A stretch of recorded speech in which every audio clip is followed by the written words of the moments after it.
प्यारे पापा जान, मैं आपसे सवाल करता हूँ, हम वाइट चादर और ब्राउन चादर क्यों पहनते हैं?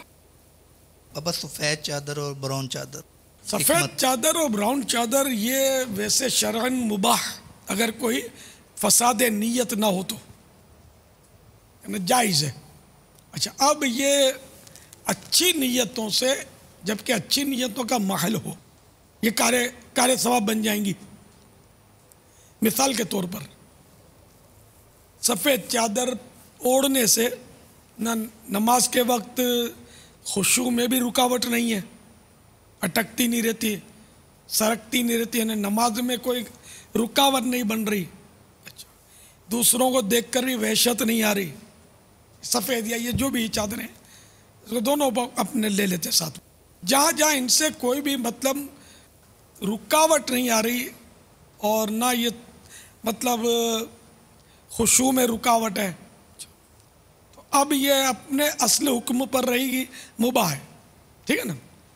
और अब अच्छी नीयतों से मुबाह काम इबादत बनता है। मिसाल के तौर पर ये ऐसी जगह सफ़ेद चादर पहनकर जाना कि जहाँ देखने वालों के दिल में खुशी दाखिल होती है।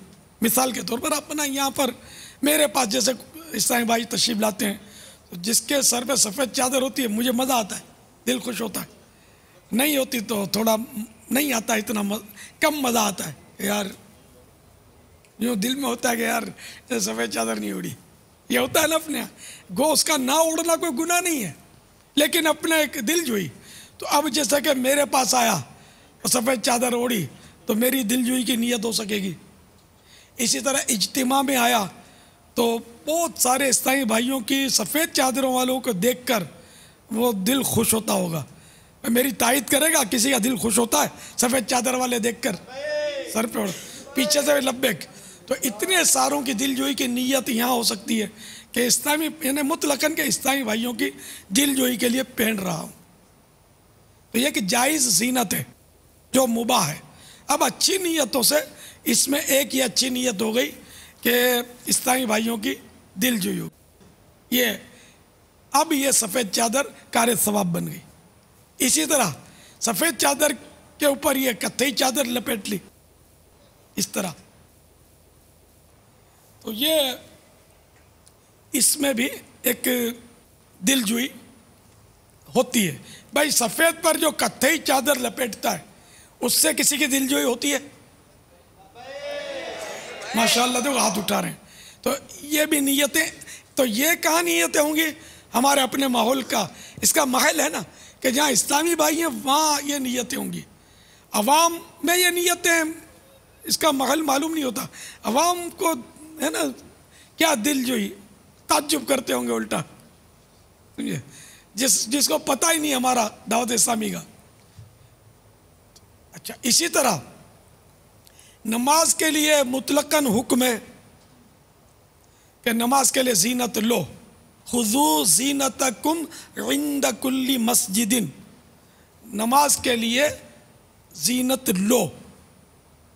तो अब चादर जबकि माने में खुशू नहीं है, सरकती फंसती अटकती नहीं है, रुकावट नहीं बनती, तो अब खालिस नीयत से, जबकि इसमें कोई रुकावट नहीं है, गर्मियाँ हो और गर्मी चढ़े तो नमाज में खुशू में रुकावट बनेगी। तो अब अगर खुशू में रुकावट नहीं बनती तो अब सफ़ेद चादर इस नीयत से कि मैं नमाज के लिए जीनत ले रहा हूँ और ये सफ़ेद चादर सर से ओढ़ ली और एक सिरा दाएं या बाएं ले लिया, पूरी यूँ लटकेगी तो वो सदल बनेगा और ये मकरूह तहरीमी कर देगा नमाज को। तो ये यूँ जैसे हमारे यहाँ यूँ ही मतलब ओढ़ कर यूँ ले लेते हैं। तो इस तरह मतलब अगर नमाज में जीनत की नीयत से ली तो ये भी अब ज़्यादा ओढ़ना कार्य सवाब हो गया, वरना वैसे ही ओढ़ ली तो फिर भी माने खुशू भी नहीं है। तो अब ये मुबाह है, ना सवाब ना गुनाह, जायज़ है। तो इसलिए जो भी काम किया जाए इसकी हम काश आदत बनाने में कामयाब हो जाए। अच्छी नीयत, अच्छी नीयत, अच्छी नीयत है। अब इसकी तरगीब कहाँ मिलेगी? नीयतों की सोच कहाँ मिलेगी? ये अल्हम्दुलिल्लाह ये कह सकते हैं कि मदनी मुज़ाकरा भी एक हिस्सा है उसका कि इसमें अल्हम्दुलिल्लाह वक्तन फ़वक्तन अच्छी नीयतों का एक जहन मिलता है। और हमारा वो काम जो हम बरसों से कर रहे होते हैं जिसमें हमको सवाब नहीं मिल रहा होता, वो काम आइंदा के लिए सवाब वाला बनने का चांस बन जाता है। हो सकता है ये चादर का भी बहुत सौ को आज पहली बार सुनने को मिला हो, मैं पहले भी अर्ज़ कर चुका हूँ, लेकिन ज़रा बदलते रहते हैं साईं भाई। तो इस सिलसिले में सवाब बढ़ाने के नुस्खे एक रिसाला मकतबतुल मदीना ने शाया किया है, जिसमें 72 गुलदस्ते हैं नीयतों के, चंद चंद नीयतें नेक अमल के लिए। तो ये वुज़ू के वक्त क्या नीयतें करें, खाने की, पीने की, जूते पहनने की, कपड़े पहनने की, आने की, घर में जाने की, पता नहीं कितनी 72 मदनी गुलदस्ते, छोटा सा रिसाला है 42 और सिर्फ 42 सफ़हात 42 पेजेस ओनली। तो इस हिसाब से हदिया भी कोई 10-15 रुपया होगा। ये रिसाला तो काश हम हिफ्ज़ करने में कामयाब हो जाए इंशाअल्लाह। वल्लाहु तआला अअलम व रसूलुहु अअलम। अज़्ज़ा व जल्ल व सल्लल्लाहु तआला अलैहि व आलिहि वसल्लम। सल्लू अलल हबीब सल्लल्लाहु तआला अला मुहम्मद।